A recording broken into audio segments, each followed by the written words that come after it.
He's gonna get. He's gonna fight me. He's a big Viking.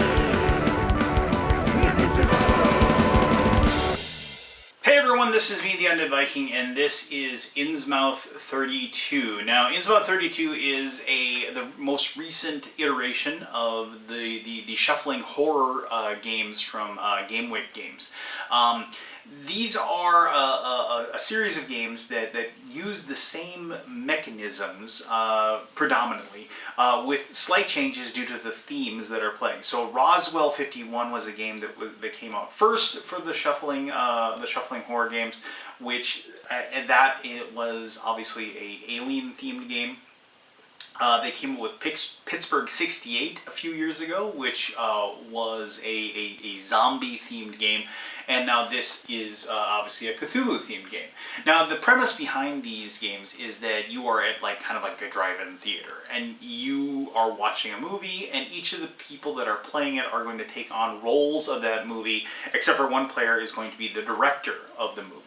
And the players are kind of actively playing against the director, and the director is actively playing against the players. But ultimately, this is a game about just kind of telling a story, using the mechanisms of the game, and just having a good time. This is a game where even if you lose, you still can find yourself enjoying yourself just because of the interesting situations, the interesting fun things that happen as you play, and just kind of as the game plays out. I'll explain more about that when I get to my final thoughts, but here let me just kind of give you a good overview of how the game works, and then we'll come back here and I'll tell you why I dig playing Innsmouth 32. Alright, I'm going to show you how to play Innsmouth 32 here. I just want to touch on something really quickly. So this is the game board that actually came with this game that I own, which is Shuffling Horror Roswell 51.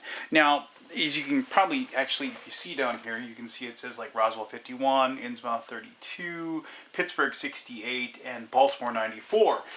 Pittsburgh 68 actually has already come out. It is a zombie-themed game using this system that GameWick Games has created. This is actually kind of like what the board is going to look like for Innsmouth 32. It's much more Cthulhu-esque, if you will, but just for the sake of actually being able to show you the game, I have used the Roswell board to do this. So, as I said, this game system is fundamentally the same, regardless to like the theme, but they do change some slight aspects of the game.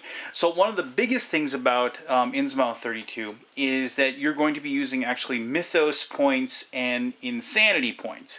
Mythos points I'm just using to represent those little glass beads represent mythos points. Mythos points can be used to banish monsters. You don't have to just attack and kill monsters. You can gain mythos points by researching and investigating and getting those points, and then you can use those to go ahead and banish monsters instead of just shooting them or beating them to death or whatever.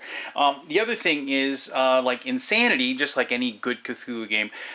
Insanity will actually like if one of your characters goes insane, one of their stats will be affected and it'll reduce to 4. So like here, I'll just show you like a stat card real quick. So like here's the goon, and you can see like muscle 8, speed 5, brains 4, guts 8. Well, you can imagine like obviously this guy's probably gonna be a good hand-to-hand guy.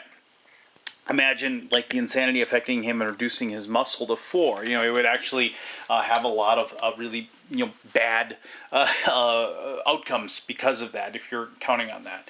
So the way the game works is, and I have just set up a game with 3 players in mind here. Now, when you have, depending upon the number of players, you're going to start with a certain number of these, what are called spoints or survivor points or S points. I've heard it referenced many different ways. Just think of those as ways that you can use to affect different aspects of the game. So there's a lot of situations where you're going to be needing to roll dice. You can use those to affect the dice rolls. You can use those to affect damage rolls. You can use those to affect your stats. And those are going to be spent by the players. each player will start with a certain number that they are able to use pretty much for anything they want, and to begin with. They can use it to help out their other teammates and what have you. But later on, and those are just kind of universal, later on you'll actually earn points specifically to the different characters that are being played at any given time when you take a rest action with those characters. And those points, instead of being a generic point, they'll actually be located on the player, and you'll have to like keep track of those for those specific things. So the universal points, obviously much more, a lot more options and a lot more, well, universal use, if you will. All right, so there's a couple of decks of cards, and I just want to talk about this real quick. So these are survivor cards. As the game progresses, these cards will be drawn. Usually they're going to be drawn by the players that are playing. They're able to draw these cards, and they get to add these to their team of survivors that they're going to be using. Now, the idea behind this this movie, because remember, as I said, this is like each of these is supposed to be like a different movie. You're at a drive-in, you're watching this movie, and you're seeing what happens. And so I'm going to talk about this a lot in my in like the final the overview of the game, or my final thoughts. That this is a game totally about just getting into the theme and getting into the story of the movie that you're watching, and you can replay the game over and over again, and each time you're going to be playing, it's a different movie, and I'll explain how that works here in just a second. But the idea behind this one is that they're basically are some gangsters that just pulled off a heist or knocked over a bank or what have you. And they're on the lam, and they actually have found a school bus for Miskatonic University, and they've hijacked that school bus. And of course, because it is a horror movie, there are the things that man was not meant to know. You know, sort of like this deep one right here. You know, like there's creatures and whatever. And so like think of that as the movie where it's like, oh, you know, all of a sudden, you know, this goon and the bookworm and the aged scholar are going to have to work together to try to, and here's like, you know, the bus driver and these people that, you know, normally would probably be fighting would have to, like, you know, like work together to defeat a common foe. All right, so the idea is, in like, you know, obviously now in today's day and age, movies are not in cans. They don't have canisters. They don't have reels. I used to have a friend, well, I still have that friend, but he used to work at a movie theater, and he was actually a projectionist. And I actually would watch him switch out those reels. I would sit up there with him and watch those movies together with him instead of them being digital. So it was kind of neat to watch them switch the reels. But the idea is that there are 4 different reels, and depending upon which reel it is, there's going to be a certain number of cards that you're going to go through. So like for the first reel, there are 10 cards. Here, I'll actually show this to you. You can kind of just see down here, like then the second reel is 20, and then 15 and 10. So you can kind of just think of, like, you know, the first act, the second act, the third act, and the fourth act of the movie. You will put out 3 cards to begin with, and remember, this isn't like really a totally cooperative game. One person's going to be playing the director of the movie, and they're trying to like make the movie as tough and as dangerous and as deadly as possible, and that is the goal of the director. They're trying to win, whereas the other players are trying to defeat the director. So the game progresses pretty simply. Each player basically can either take what's called a spotlight action, which basically they take, like, you know, as I said, you know, later on you're able to draw more characters and add those to your team. When you are able to take an action for each one of those characters that you control. But if you take a spotlight action, it's just like in the movies, like this is the moment that character shines, like the goon shines or does something special. And usually what that is either you draw a brand new survivor and you immediately attack with them, so like that person just comes into the scene, right? And then they go through and attack. Or you take one of the cards up here, like maybe you take a weapon or whatever, and then like you attack with it immediately after doing so. But if you don't do a spotlight action, you get to take each character the player controls can, like, you can attack a screen monster, you can move. There's sometimes, I'll show you some more cards here in just a little bit, but like there's sanctuaries that you can move into. You can take an item or a power play card. You can test your brains to gain mythos tokens. You can search through, you can search to find items, and you can also just rest and gain 2 rest tokens to be used at a later time. Now, and remember, you get to do those for each of the characters you control. So there is, like, you know, lots of different things that you can process and you can do as the game continues. Now, the big thing is that what you're going to be doing more often than not is you're probably going to be fighting. And as the director, you actually get to take turns too, and I'll talk about the director here in just a moment. But whenever you take a card, so let's just say like you take a card, like you take this ore, and you're going to have that ore and be able to use it as a weapon. You do take a card from this and you put it, but you don't turn it face up right away, so like the players don't know. So like there are certain things that can happen, like if you get all 3 of these things are monsters, you go into what's called like a creature feature situation, and that's like a bad thing, because obviously like it's the moment the movie changes, so like the monsters all attack and everything like that. So it's like you can kind of see, like, once again, that feeds into the movie idea, the feeling of that movie. Now, a lot of times what happens when the director takes a turn, if there's a monster out here, what they'll do is they'll take that monster and they'll start putting them into these throng spaces. Now, the reason why you put them into throng spaces is that eventually you can pile up monsters into these spaces. And there is, like, you can have up to 3 possible monsters in each location. I should mention one thing, though. You can only use these first three throng spaces until you've fully max them out with monsters. Once you do that, then the director can start moving into the other ones as well. But the thing about throngs is that if you have multiple monsters in a location, the monsters get to add their strengths together to do an attack. And I was actually going to mention this. This is like the most common thing that's going to happen with attacks, is that you're just going to take 2 dice, and any test, whether it's testing brains or testing muscle or whatever, you're going to take 2 dice and you're going to roll it, and you're going to be trying to roll the number of that stat or lower, and then that would be a success. A roll of 2 will always succeed. A roll of 12 always fails. Now, in this situation, like, you know, since I only have an 8 muscle, if I was attacking with that goon, I wouldn't be able to hit. But if I had, like, say, spent one of my tokens or whatever to increase my stat, and you have to spend that before you roll the dice, but to increase the stat, then you would be able to go ahead and raise that up. And you could even, you could spend 3 points to raise muscle to 11, basically to assure, as long as you don't roll double 6s, you would succeed with that attack. And then damage works a little bit weird. You're just going to roll a d6 for damage. Sometimes you'll have weapons like this ore will add 2 to the damage, and you'll get to add that to it. But you can also spend points to increase the damage as well, to kind of assure yourself that you're going to get a kill if you're trying to take something out.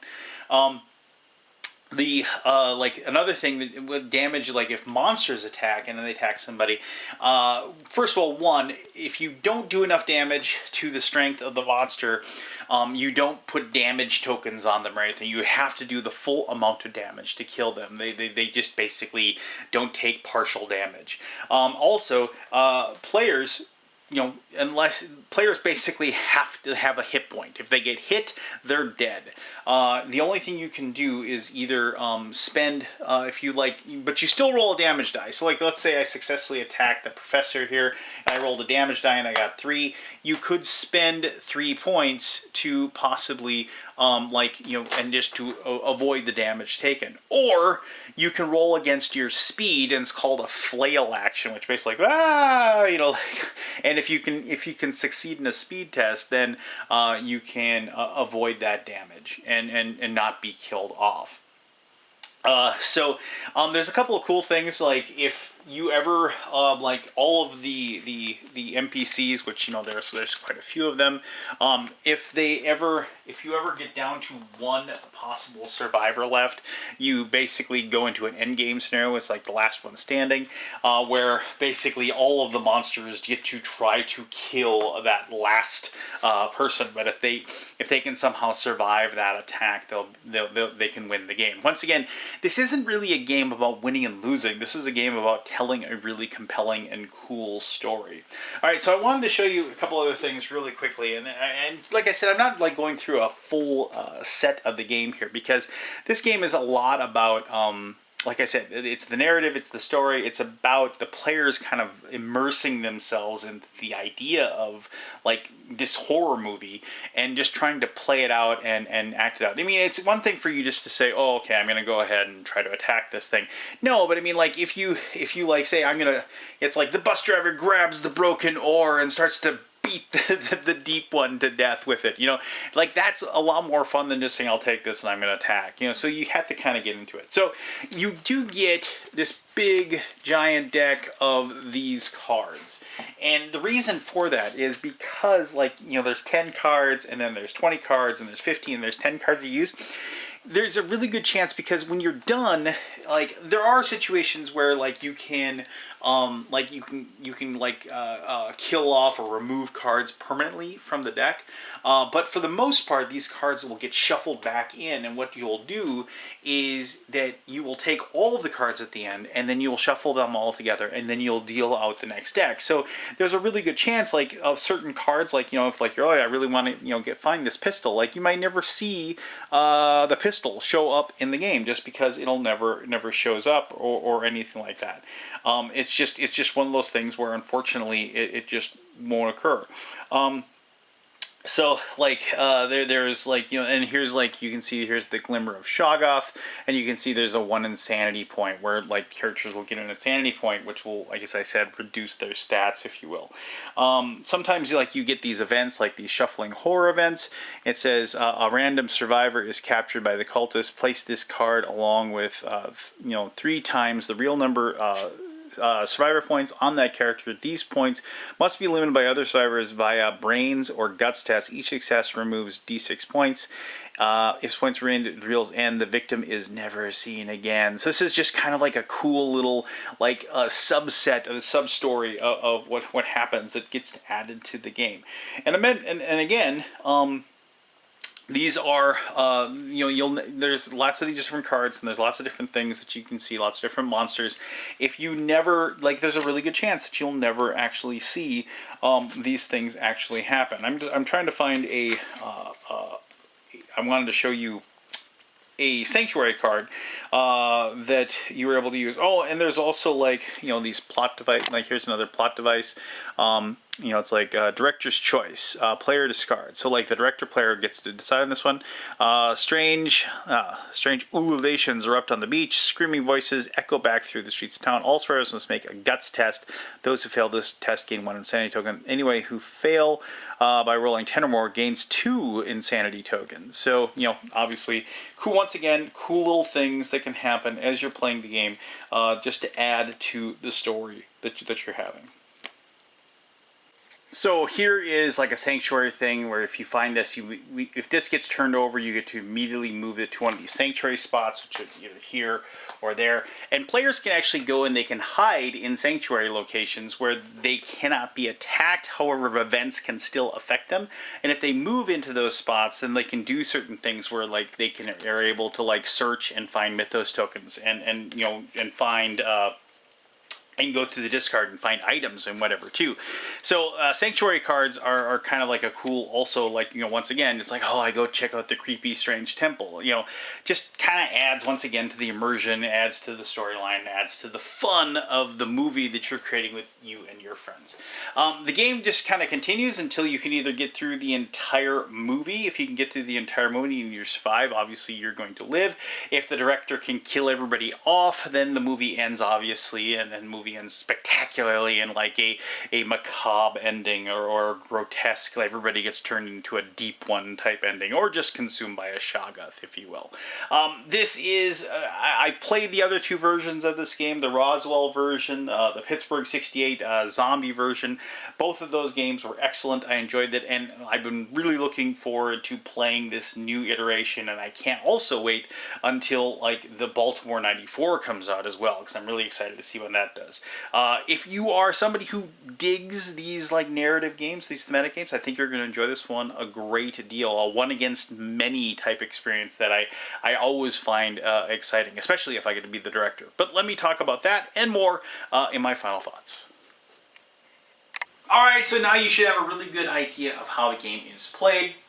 And like I said, Innsmouth 32 adds a few wrinkles into the game, like with the Mythos tokens and with the insanity situations. But for the most part, if you've played either of the iterations prior to this one, this is kind of going to feel like a nice warm bath. You're going to be used to it. And I kind of like that. I like the fact that we have a game system that kind of allows us to tell a different story and experience a different story and have fun with that different story, but we don't have to really change up the game. So because of the fact that I played Roswell 51, I was able to really just dive into Innsmouth 32 and really enjoy it. And the thing is, now with all three different versions of the game that I'm able to play, like depending upon the mood I'm in, if I want to play this game, and this game does get played a lot by me and my daughter and my son, it's like, oh, do we want to fight the aliens tonight? Do we want to fight zombies? That sort of thing. And I kind of dig that the Game with Games has been creating that. Now, I mentioned a few times this is a game that like really doesn't matter if you win or lose, and I for the most part, like, I like to win games. I don't win a lot, but I do like to win. But for the most part, I usually don't care that much if I win or lose, unless it's like like something that's really competitive for me. But it really hasn't been like that for a long time when it comes to board games.